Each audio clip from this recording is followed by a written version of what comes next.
André, obrigado. É uma coisa tão forte ouvir uma pessoa falar bem da gente, né? Eu fico... Já passou, não vou ficar dizendo, bobagem.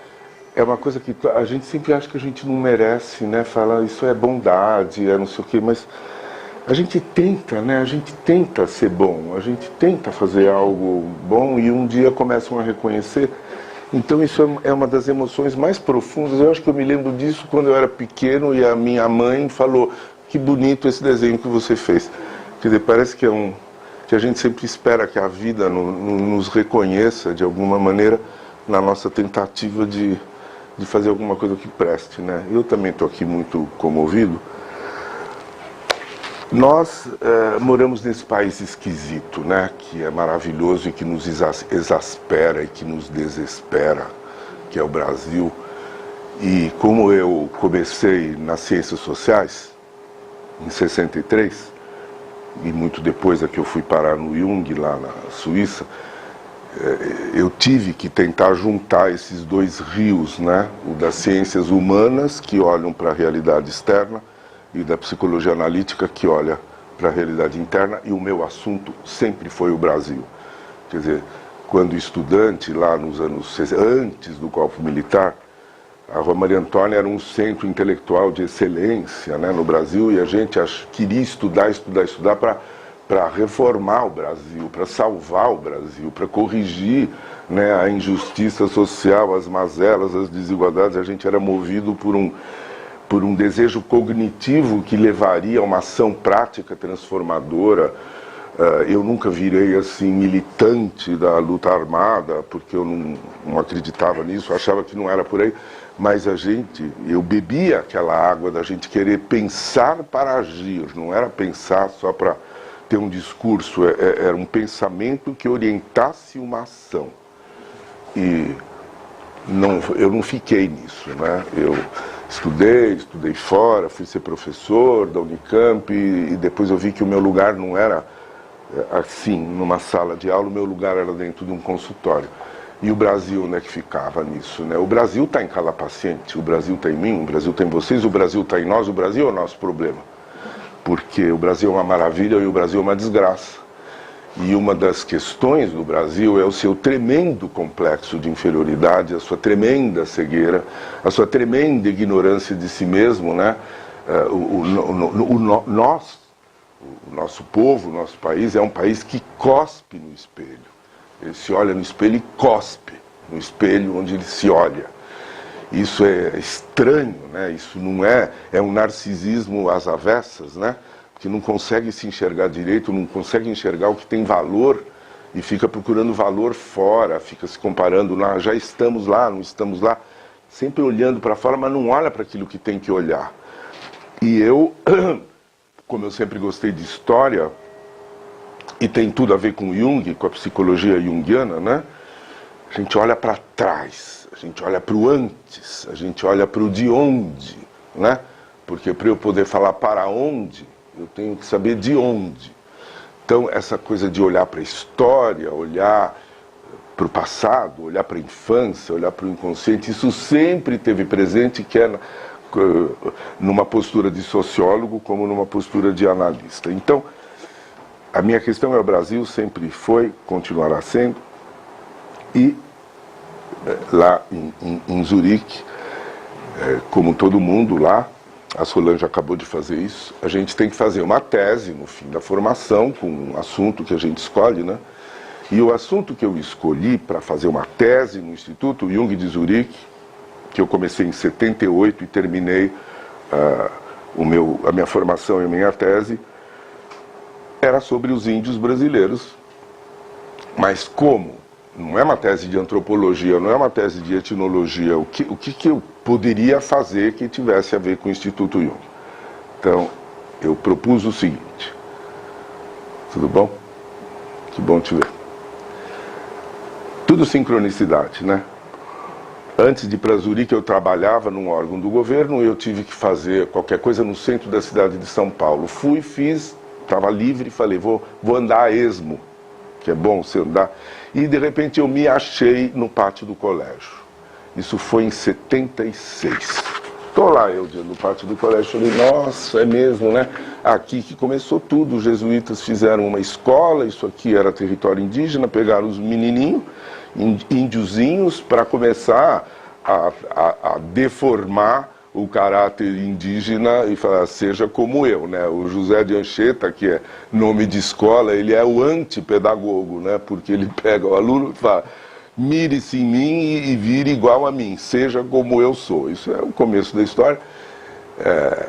É fantástica a história de São Paulo, a gente tem que estudar muito o que é que estava acontecendo ali. Eu estou lá naquele lugar, eu falo, será que tem algum livro aqui interessante? E eu entro lá no... como é até hoje, e encontro 3 livrões assim, que eram as cartas dos jesuítas do Brasil, publicadas, e fazem parte de uma coleção de 100 e não sei quantos volumes, que se chama Monumenta Societatis Jesu, que são as cartas dos jesuítas do mundo inteiro, e as do Brasil é volume 79, 80 e 81, né? O que são essas cartas jesuíticas, né?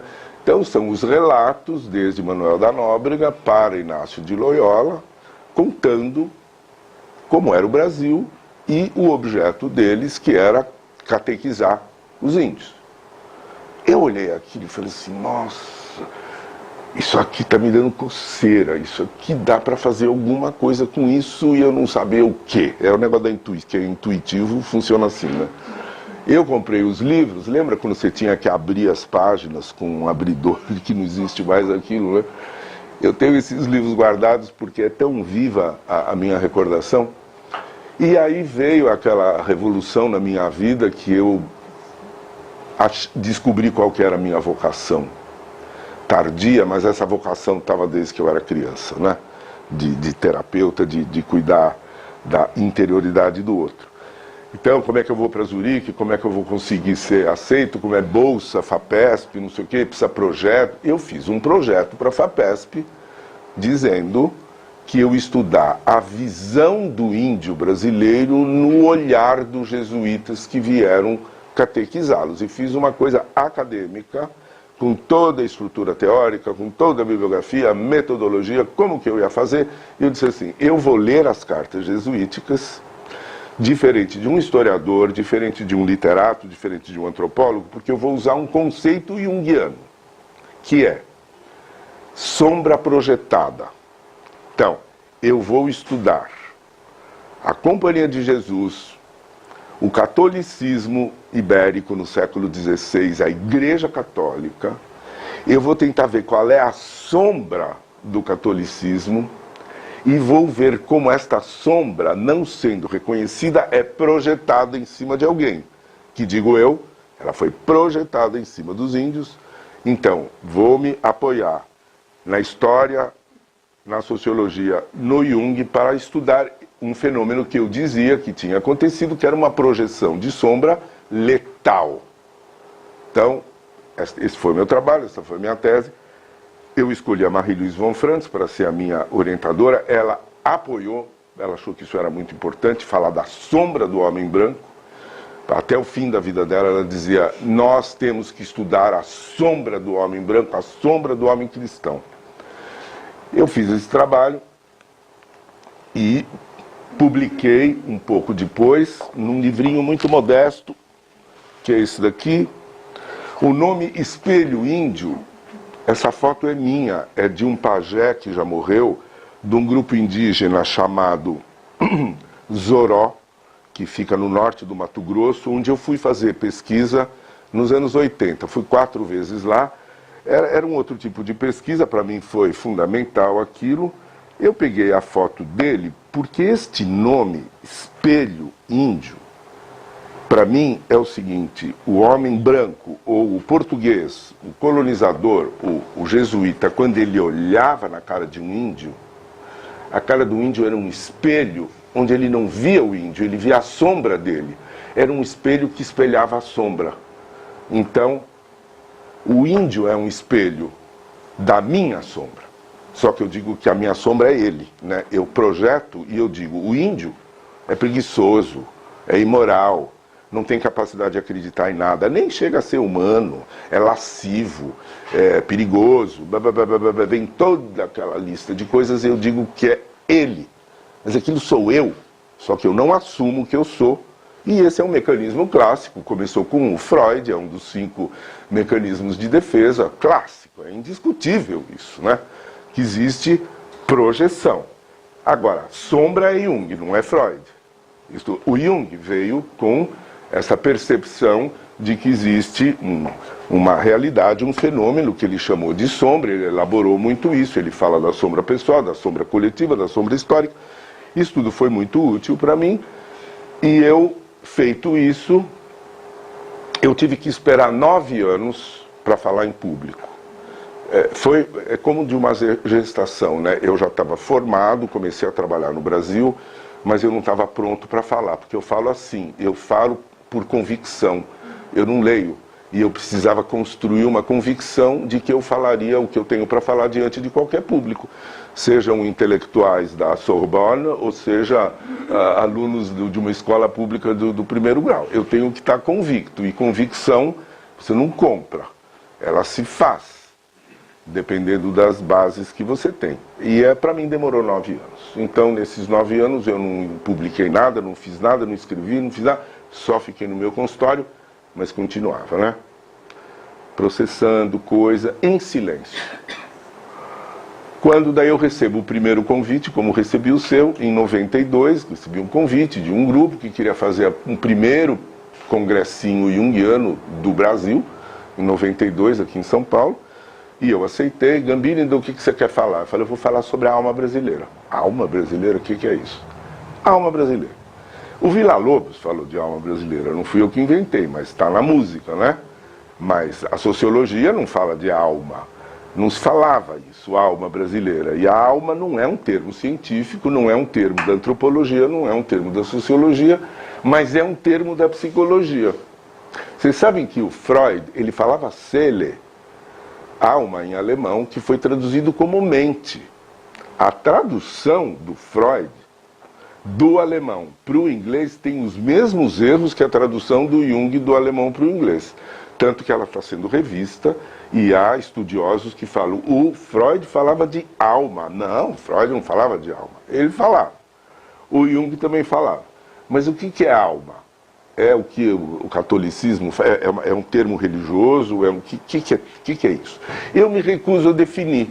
Porque eu acho que cada um capta o que é alma, como sendo uma essência, né?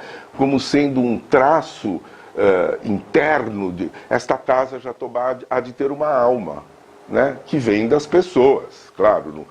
Ou a gente pode dizer até que a pedra tem alma, depende de como é que nós estamos conversando. Então a alma seria um âmago, né?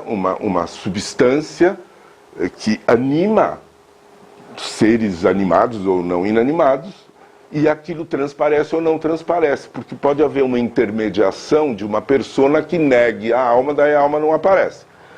E não é que a alma está sempre bem, a alma pode estar doente, ela pode estar sofrendo, ela pode estar ótima, péssima, né? Mas é um jeito de olhar para algo que não é óbvio de cara. Mas eu queria olhar para a alma do Brasil, que seria o quê? É o contrário da história oficial.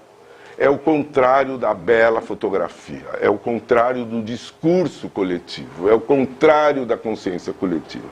Então, quando eu falo alma brasileira, é a palavra silenciada, é o não dito, né? É a imagem não conhecida, é tudo que está por baixo da terra, por baixo do tapete, que fica não explicitado. Isso que me interessava, né? É ver uma coisa que não é óbvia, mas que eu sempre soube, como vocês devem concordar. Ela está presente, ela está atuando, ela gera consequências, mas não é nem nomeada, não é nem reconhecida. Mas vamos procurar isso daí, né? A psicanálise faz isso. Quer dizer, a gente está procurando algo que não é óbvio, que às vezes nem o paciente sabe dizer, procure isto para mim. Nem sabe dizer, mas nós sempre estamos procurando uma coisa. E não me importa o nome que a gente dá para ela. Então, eu estou há muito tempo, né? Eu estou com 73 anos e isso começou na minha juventude, essa busca dessa coisa. Então, estou eu com esse livrinho E depois eu tive o grande privilégio de ter essa edição que foi feita com o apoio da Lei Rouanet. Então ela foi patrocinada por um grande escritório de advocacia que quis um livro para comemorar, acho que 30 anos do escritório, usou a Lei Rouanet, que permitiu o quê? Por amizade com a família Mindlin, o Dr. José Mindlin e a Dona Guita me franquearam a biblioteca deles para eu procurar imagens para ilustrar esse livro, imagens em primeira mão de livros autênticos do século XVI. Isso daqui é uma maravilha, porque em geral a gente recopia e eu não tocava nos livros, né?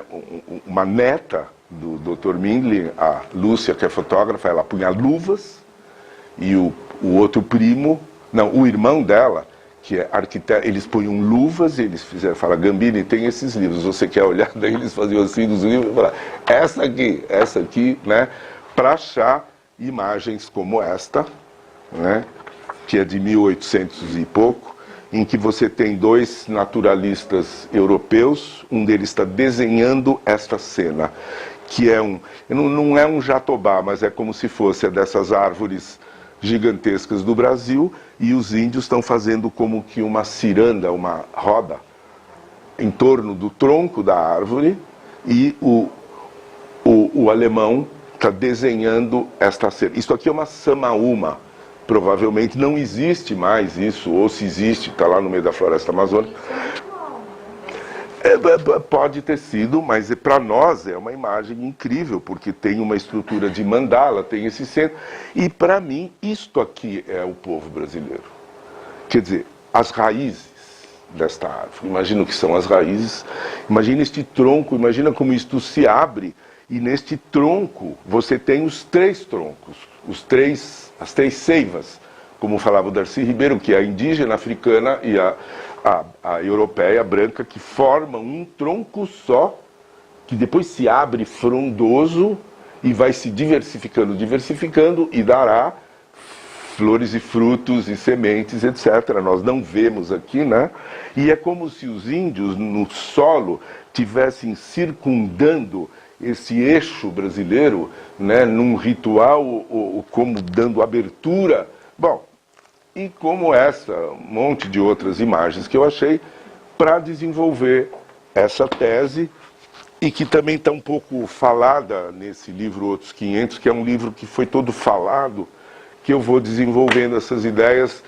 O que aconteceu com o Brasil? O que é essa questão nossa de ter um pai português e uma mãe índia num casamento que é apenas biológico, é um casamento físico, que gera coisas maravilhosas, né? Gera um povo miscigenado, materialmente gera toda o sincronismo, o sincretismo, né, do catolicismo com as religiões nativas, a cultura renascentista portuguesa com a cultura material indígena. Então isto gera os modos de vida brasileiro, a arquitetura, a rede, a esteira, as panelas, o remo, o arco e a flecha, as cestas, as frutas, a comida, a língua, o tupi. Olha aqui, a cidade de São Paulo é cheia de tupi, a gente não entende nada, mas está cheio de língua, né?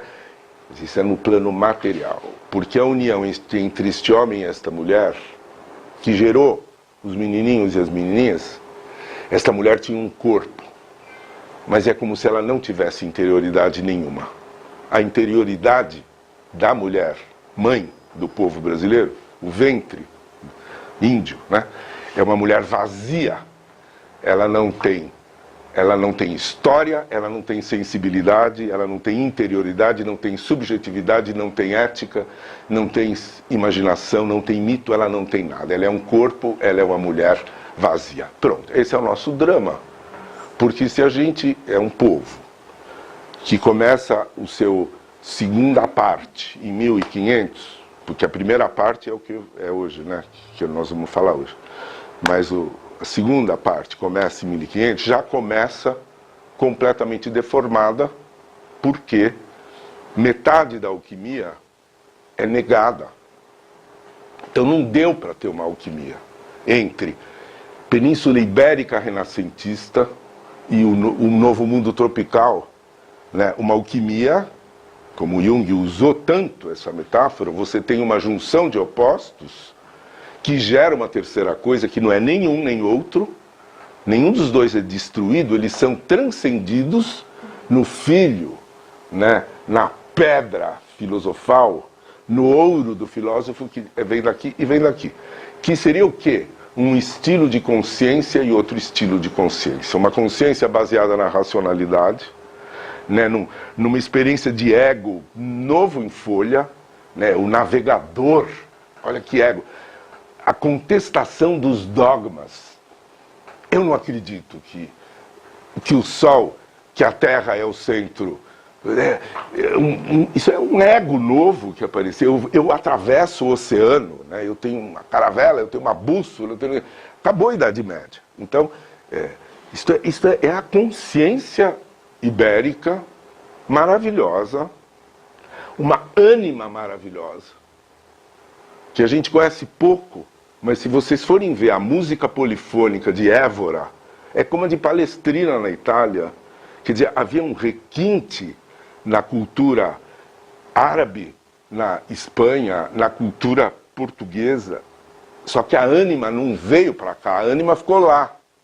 Como não veio nenhuma mulher, vieram homens fálicos nos dois sentidos. No sentido sexual e no sentido metafórico, porque é o falo que penetra no desconhecido, penetra na terra ignota, penetra na selva.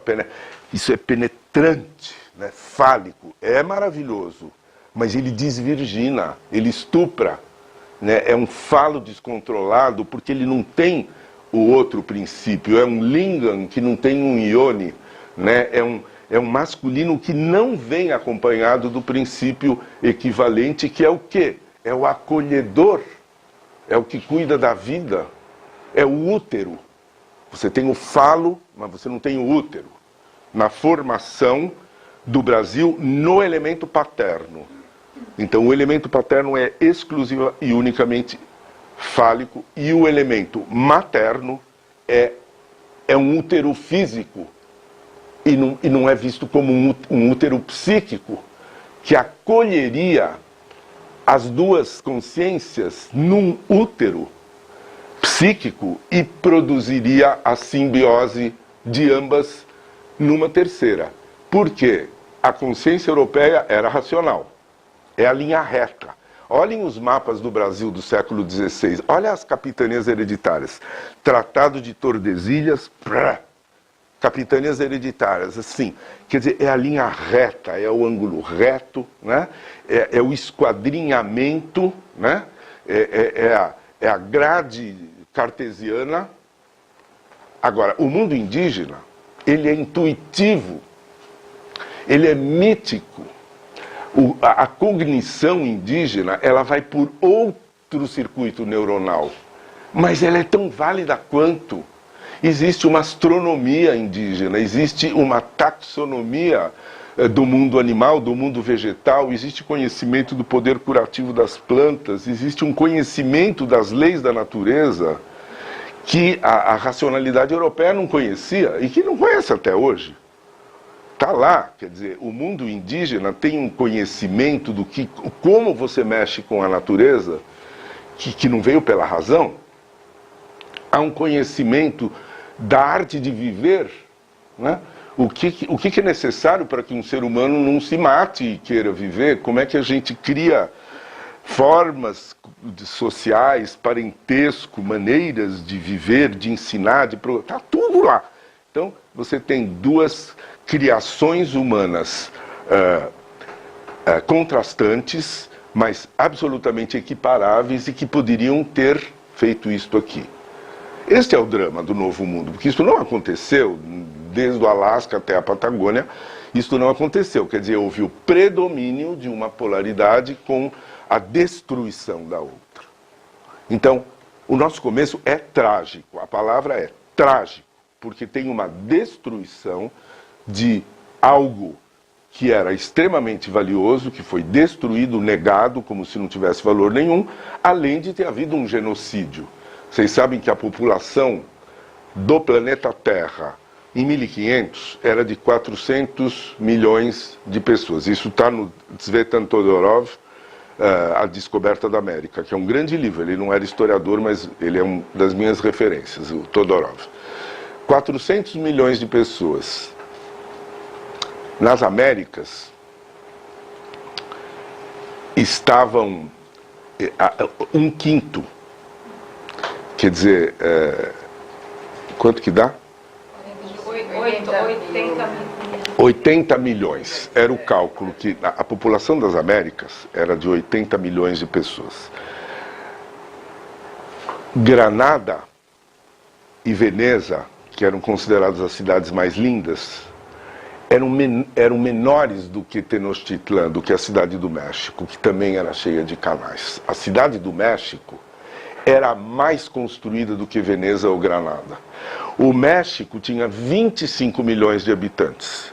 O Brasil, os cálculos é que seria 10 milhões, 12, por aí vai. Há cálculos hoje sobre o Império Inca, quantos habitantes tinha, né? A América do Norte, o Canadá, não sei o que. Bom, isso dá esse número em 100 anos. A população do México, que era de 25 milhões, passou para 1 milhão. Isso chama genocídio. No Brasil nós não temos um número exato, mas desde o começo foi uma dizimação da população por morte direta, ou por doença, ou por destruição da maneira cultural. Então, quando a gente fala em alquimia, destruição de um polo, é inclusive a destruição física. É física e a destruição psíquica e a destruição simbólica.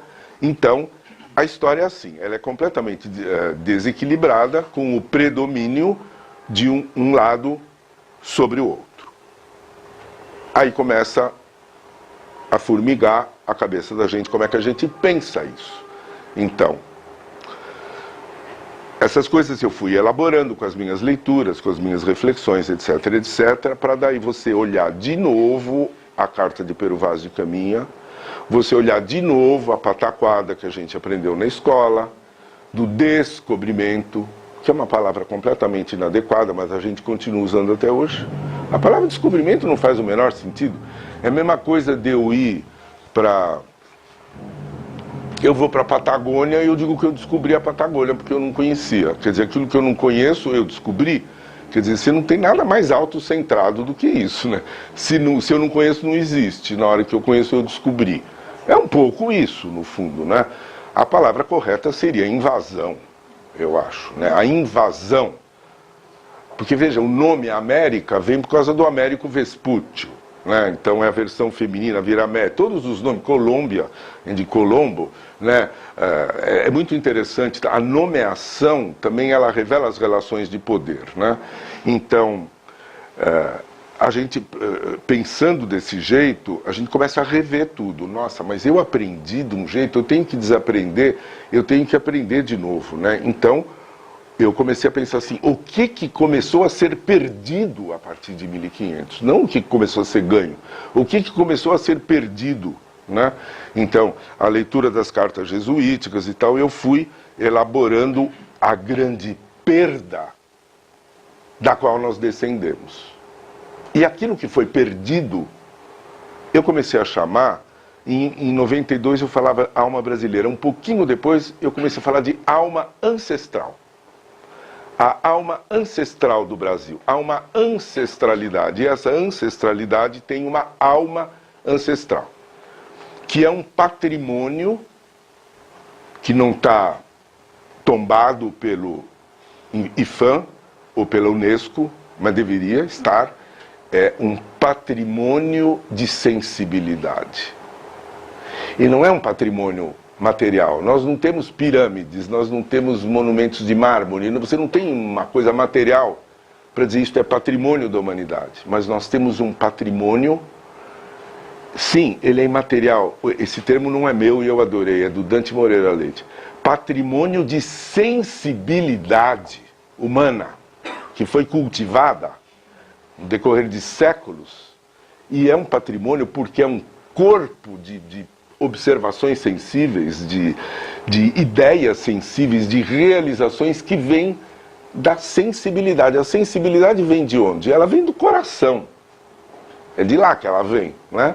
Então, isto foi construído, né? Uma massa de sensibilidade que é, por exemplo, como a gente escolhe um lugar para morar. É imbatível a sensibilidade indígena para dizer onde que eles vão construir o núcleo da tribo. É o melhor lugar que tem, e está na beira do rio, ou está perto de onde tem as árvores. Eu sei de histórias de índios que vieram para São Paulo, e eles falam, vocês são loucos, como que o rio de vocês, se o rio de vocês está assim, vocês estão loucos. Quer dizer, eles nunca teriam feito a cidade no alto do Planalto, na beira de Piratininga. Vocês sabem o que quer dizer Piratininga? Pirá, peixe, tininga, podre. O rio Tamanduateí, que é o rio dos tamanduás, tinha tamanduá naquele riacho, lá na várzea do Carmo, porque tinha muita formiga. Por que tinha muita formiga? Porque tinha muito peixe podre. Por que tinha muito peixe podre? Porque quando a água do rio Tamanduá subia, alagava. Quando ela baixava, formava uns panelões com peixes, daí a água secava, os peixes morriam, apodreciam, vinham as formigas, vinham os tamanduá, comiam as formigas. Então os índios sempre chamaram esse lugar de Tamanduateí Piratininga, lugar do peixe podre. E é aí que os jesuítas fundam a cidade de São Paulo. Os índios jamais teriam fundado a cidade ali, por quê? Porque eles têm uma sensibilidade para o ambiente, uma sensibilidade de ver o outro, tudo isto foi jogado fora como se não fosse nada. E eu digo que nós descendemos disto. Mas descendemos ou não? Eu, por exemplo, descendo de italiano. Você de franceses. Você de sírios, de libaneses, de portugueses, de espanhóis, de qualquer coisa assim. Ou é tudo misturado? Mas nós descendemos disto. Basta ler um ensaio do Jung chamado A Terra e a Alma. A alma está na terra onde nós pisamos. Ela está aqui. Ela vem do humano. O humano já foi embora. Mas ela está aqui e nós estamos nessa terra. Nós respiramos aqui. Nós pisamos aqui.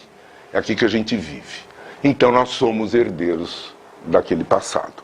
Não é o meu passaporte, não é a minha identidade jurídica que diz nós somos herdeiros. Só que nós não sabemos que nós somos herdeiros. E nós não sabemos o que nós herdamos. E isso é ser brasileiro. Esse é o Macunaíma. Né? Você ganha o Muiraquitã e você não sabe para que ele serve. Então, nós não temos a menor ideia de que... acho que agora é o que eu vou entrar. No Brasil, há registros de imagens da alma humana. Tudo bem.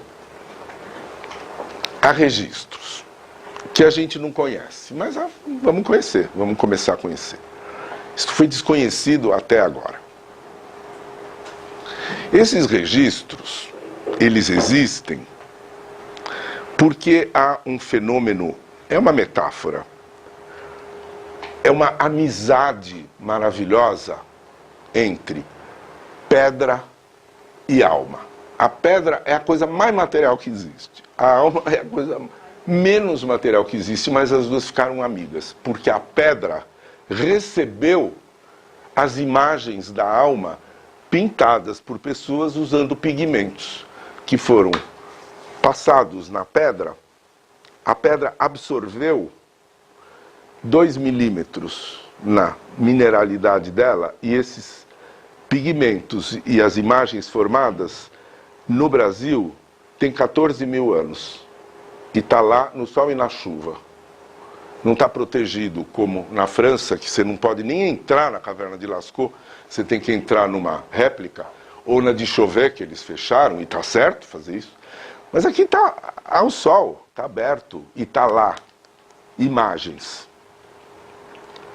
Bem, na evolução da nossa espécie, do Homo sapiens, é basicamente uma evolução do cérebro. também é do corpo, mas se você for ver o corpo dos antropóides superiores e o nosso, é pouca coisa. Tem isso aqui, né, que foi importantíssimo, o polegar que se opõe, né, a postura ereta, não precisa mais ter rabo, mas o resto mudou muita coisa. Mas o cérebro mudou. O cérebro deu um passo à frente. Ele se especializou, e não é o tamanho, porque os gorilas têm um cérebro maior do que o nosso. O cérebro se diferenciou porque ele foi criando uma inteligência que demorou uns 2 milhões de anos para ela ir para o lugar, desenvolveu memória e desenvolveu algumas capacidades. Quem for terapeuta e quem for terapeuta junguiano tem que saber isso. E eu recomendo o livro onde eu estudei.